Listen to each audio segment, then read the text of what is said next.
What's good, everyone? It's the one and only NY Phenom. If you guys enjoy NFL, NBA content, want to see some more gaming content soon, give this video a like, and if you're new, go and subscribe to the channel while you're at it.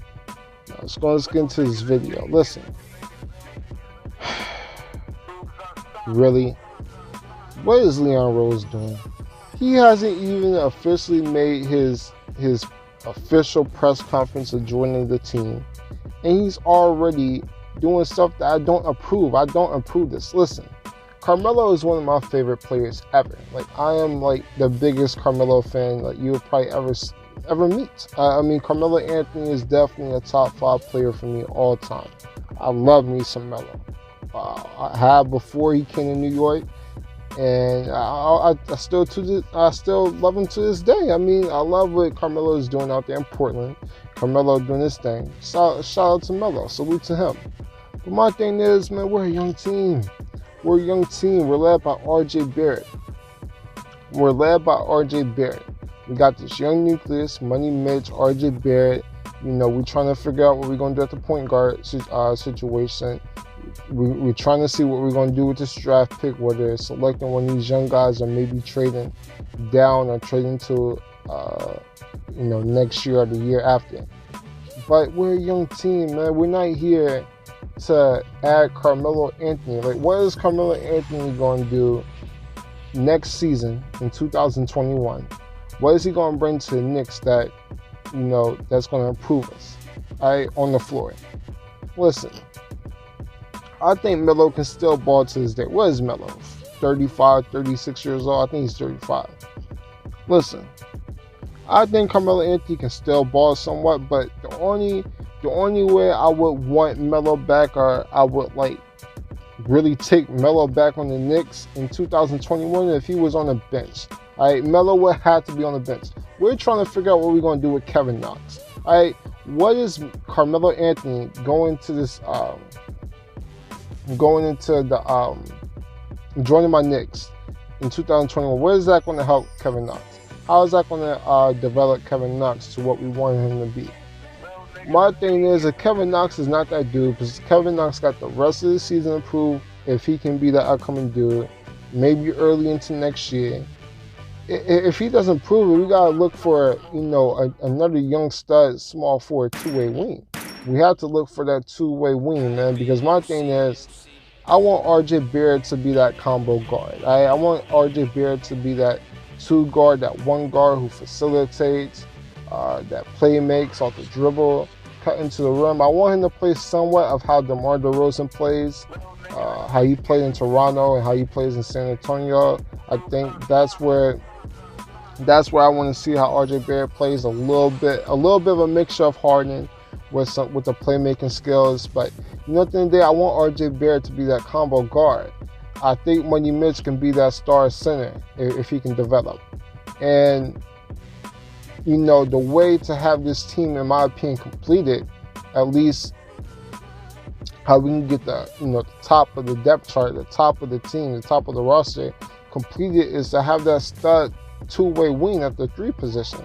To have that stud two-way wing at the 3, at the 4. In my opinion, I would rather have them at the small forward position, because my thing is, just going based off the past decade of NBA champions, it's always been led by that stud small forward. Okay, we got Kawhi Leonard last year in Toronto. Before that, we had KD go back-to-back with the Warriors. Then we had LeBron. He pretty much ran the East for the past decade. Before then, LeBron ran it for the rest of the decade. But you get my point, all right? You get my drift, all right? Paul Pierce, we can speak about him. Listen, you have to have that stud small forward, man. That's where teams are at their best, is having that stud small forward. And I want that 6'8", 6'9", player that can dominate on both sides of the floor. And trust me, that I'm not talking about Giannis. And before y'all get in the comments and talking about, well, we're going to get Giannis in 2021. All right? No. All right? Can we stop playing these games where we try to go out and get these star free agents? Free agents don't want to come to New York. All right? They don't want to come to New York. I told you guys this multiple times. The only way we get a stud small forward is by drafting them and letting them develop into that player. Listen, I want a Jason Tatum. I want a Brandon Ingram. Hell, I'll take Andrew Wiggins. Like, give me that stud small forward that can play on both sides of the floor, can create his own shot, can score, and can be that elite defender. That's what I want on this team. And we just haven't had that, in a very long time. I mean, Carmelo Anthony was great. He was an all-star. But I want that guy that can play on both sides of the floor. Right? So, at the end of the day, we got to go find that. And like Carmelo Anthony would just be in the way of everything. Now, in my opinion, because reports have been said, that Leon Rose, who has worked with Melo in the past, his plan is to bring Melo back for a farewell tour, pretty much, and have him join the front office. Now, I'm perfectly fine with him joining the front office. If it's a farewell tour where where he's getting like a few minutes off the bench, all right?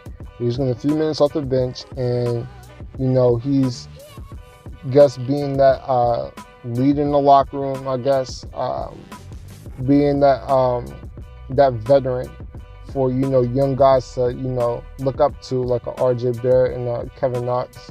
I'm cool with it, but as long as his idea is not to bring Melo in as this, as our starting small forward, pretty much going to 2021. I mean, if Leon Rose does decide to bring Melo as a starter and have him play 20, 25, 28 minutes a game, and taking minutes away from a young guy like a Kevin Knox or whoever, RJ Barrett, I'm gonna be upset. I really am. But at the end of the day, I would really love Melo in the front office though.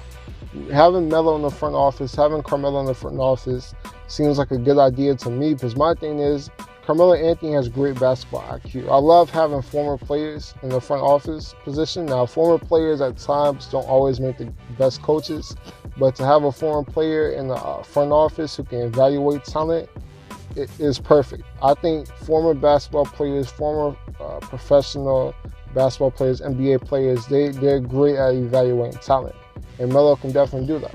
And he can, possibly make us better in the draft, make us a better team when it comes to, picking out free agents. I think Melo will be great in the front office, whatever position he gets. But, at the end of the day, I'm not really with bringing Melo back in 2021. I'm really not. And that's coming from like one of the biggest Carmelo Anthony fans you will ever find. No doubt. But that's it, that's all. Subscribe to the channel if you're new. I'm the Phenomenal One, and I'm out. Deuces.